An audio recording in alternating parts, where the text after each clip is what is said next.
Монголын зохиолч Дэвлэн шагналт зохиолч Магуны Эрдэнэтийн Утгын чимэг 2024 наадмын тусгай байрын шагналт 7 дугаар тасаг өгүүлэлэг.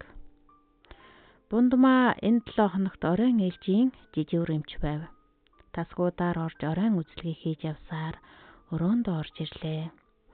Өдөржин хүн холхиж байдаг урт хонгил эзэг үрчээ. Сувлагч саруулын зөөлөн шаахан өсгийн чимээ ийм тод сонсогдож байхыг бодоход орой болжээ. Эмилийн хонгил шөнийн цагаар чимээнд их мэдрэмтгий. Жорлонгийн ус татхад үерийн ус нөмрөөд ирвүү гэлтэй болно. Өвчнөдөө шаналсан хүний чимээгүйхэн геолох нь хүртэл яс ингэнэм тод сонсогдох үеч бий. Цаг харуул аль хэдийн 23 цаг болж байлаа.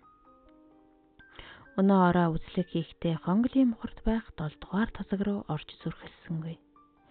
Сувлагч саруулыг 7 дугаар тасагт ороод хөгшний биеийг ажиглаад хаач гэв. Бундмаа аягандаа ус дүүргэн цай дээшлүүлээд сандлын түшилгээ налан нүдээ хэсэг анив. Зовх хүндэрч би ямсхийн амарч буй мэт боловч сэтгэл нь нэг л тавгүй байлаа. 7 хоногийн өмнө настай авдар авгай эмнэлэгт хүргэгдэж иржээ. Дунд эргэм насны аятайхан эмэгтэй хүргэж ирсэн юм. Авгаан хідэн хүүхэд гадаадад амьдардаг эмнэлэгт авчирсан эмэгтэй бол түүний ойрын садан гэж ярилцаж байхыг оройн ээлжлийнхэн сонсжээ.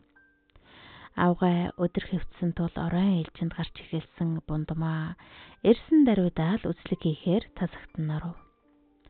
Бундмааг хараад л хөгшин том охинтой минь яасан адилхан хүүхэд вэ?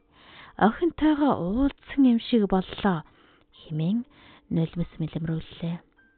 Гайхаж боломгдсон бундмаа айсыг нь дагуулж уун гэж байгаад л хөгшний цайжийг зүрхний цогилтыг чагналаа. Хөгшний цайж хэржигнэж тэр хол зүрх нь тамир донгуй бүдэгхэн цохилж байх шиг санагдаж. Энэ хүнч биднээс холдож байгаа хүн байна да гэсэн бодол төржээ. Тэгээд садан хүүхэнд нь хүүхдүүдээ хүлээгээд л байгаа бололтой. Ер нь удахгүй шүү. Хол байдаг бол дуудаарай гэсэн юм. Маргааш нахаад л ороход хөгшин аанай л яг л миний охин дүрээрээ ороод ирэх шиг болох юм гэсээр өгтөв. Орой болгон ингэж уулзах болсонд бундмаа хальшравч хүлээсэн үүрэг хонь яалтай. Хөгшинч бас бундмааг хараад сэтгэл нь дэвтэж ирч хүч авах шиг болно. 7 дахь хоног маргаашнаас бундмаа ээлжээ солих юм. Өнөө орой л хөгшин дээр орохгүй бай гэж шийдээд саруулыг явуулжээ.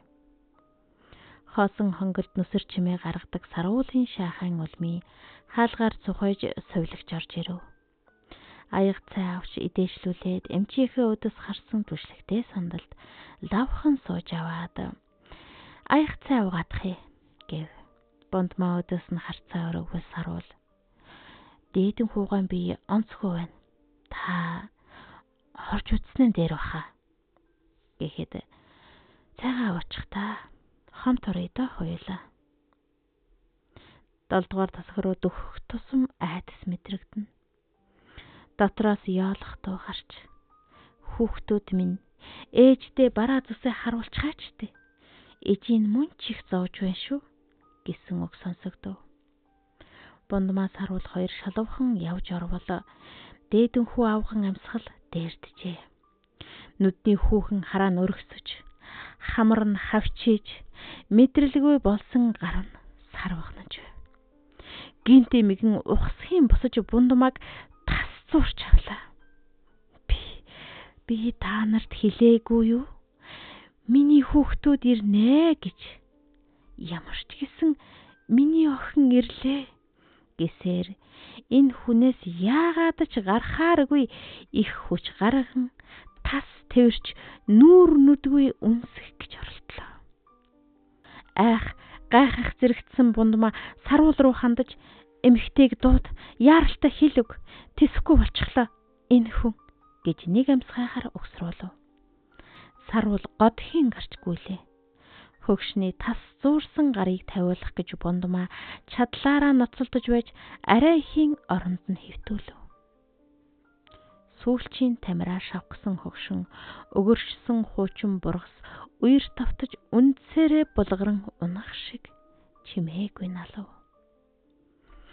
Түмэн үрчлээтэй завхан доороос нь нулимс урсаж байлаа.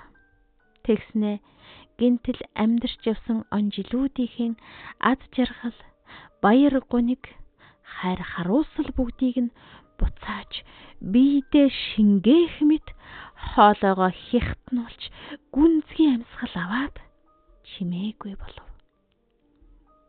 Эмч сувлагч хоёр энэ байтугайлын мөдсөн хүмүүс.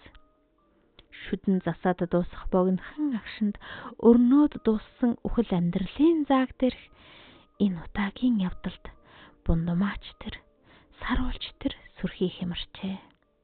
Тэд юу ч ойлгосонгүй, ойлгохыг ч хүссэнгүй.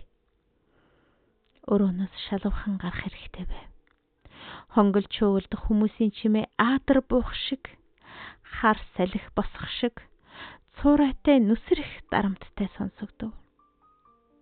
Өөд болоочийн өрөө 7 дугаар тасаг руу хүмүүс чигцэлтэн орж ирлээ. Хаана байсан? Хаанаас гарч ирсэн улс вэ эднэр? Тэдний дунд танихаас хөгшнийг эмнэлэгт хэвтүүлж өдөр бүр эргэж тойрч байсан хүүхэн байв. Ир эмгүй л уйлан хайлж ордуу тавьцгаана. Энэ хүмүүс дунд хүүхдүүд нь тэр дундаа нөгөө хайртай охин нь ч орж ирсэн л байх та. Хөөрхий.